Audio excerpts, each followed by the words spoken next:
Late one Friday night, Emma, a 29-year-old marketing professional, was driving home from a friend's party. She had indulged in too many glasses of wine but dismissed her better judgment, convincing herself she could handle the short drive.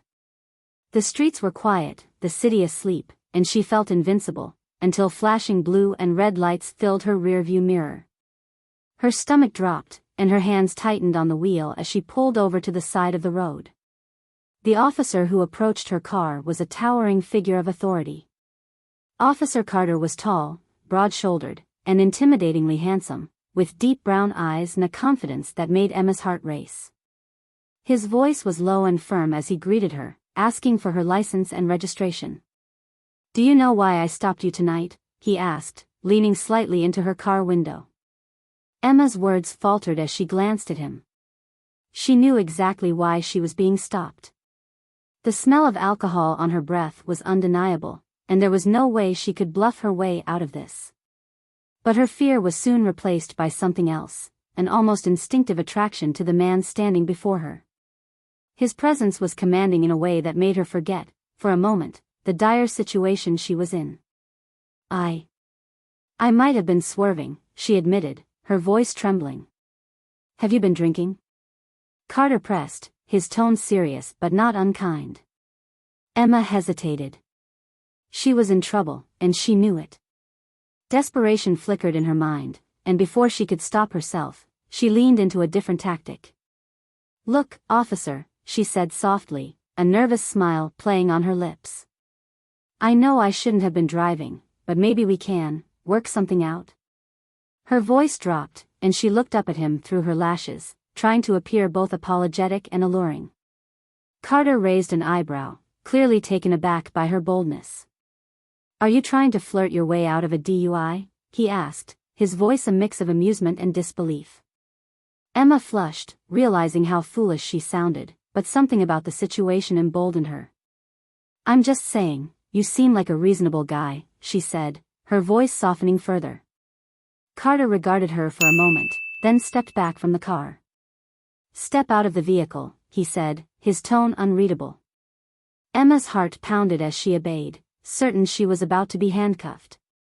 Instead, Carter began asking her questions: where she was coming from, how much she'd had to drink. The conversation was professional at first, but it took a subtle shift when Carter noticed her discomfort. His questions became more casual, his demeanor less rigid, and before long, Emma found herself laughing nervously at one of his comments. By the end of the encounter, Emma had managed to avoid a ticket. More shockingly, she had Carter's number saved in her phone. Their first meeting outside of work was supposed to be harmless. They met at a coffee shop, Emma telling herself it was just to thank him for being lenient.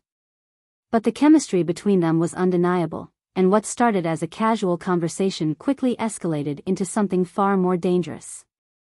Carter was everything her boyfriend, Ryan, wasn't: confident, assertive, and undeniably magnetic. Ryan, Emma's boyfriend of 5 years, was kind and dependable but lacked the fiery passion that Carter seemed to embody effortlessly. Ryan was the kind of man who folded laundry without being asked, who made Emma tea when she was sick. But compared to Carter's raw, masculine energy, Ryan seemed almost bland. The affair began slowly, with Emma telling herself it was just a harmless fling. She and Carter met sporadically at first, quick coffee dates, stolen moments in his car, but it didn't take long for their relationship to become physical. Carter's touch was electrifying, his presence overwhelming, and Emma found herself craving him in ways she never had with Ryan. The more time Emma spent with Carter, the less patience she had for Ryan. The small quirks she once found endearing now grated on her nerves. She couldn't respect him anymore, not after experiencing what it was like to be with someone like Carter. His lack of assertiveness, his easygoing nature, all seemed like weaknesses in contrast to Carter's strength. Emma began snapping at Ryan over trivial things: the way he left dishes in the sink, his choice of TV shows, his habit of wearing the same old hoodie around the house. Ryan, ever the peacemaker, apologized for things he hadn't even done, desperate to keep Emma happy. Her excuses to leave the house became increasingly outlandish. "I'm helping Sarah with her wedding plans," she'd say, when she was really meeting Carter in a secluded parking lot. "Work is so demanding right now," she'd text, spending the evening wrapped in Carter's arms. Ryan never questioned her, his trust in her unwavering, and Emma found herself resenting him for it. Months passed, and the affair consumed Emma's life. Carter was more than a distraction, he was an addiction. She craved the way he made her feel, desired, alive, powerful. But Carter never asked for more than she was willing to give. He enjoyed their arrangement but kept his emotional distance. For him, it was a no-strings-attached fling, nothing more. Emma, however, found herself falling deeper into the web she had created. Her time with Carter became the highlight of her life, while her relationship with Ryan became increasingly strained. She didn't want to leave Ryan. He was safe, reliable, the perfect boyfriend on paper, but she couldn't stop seeing Carter. The double life she was leading became her new normal, and the lies she told Ryan came more easily with each passing day.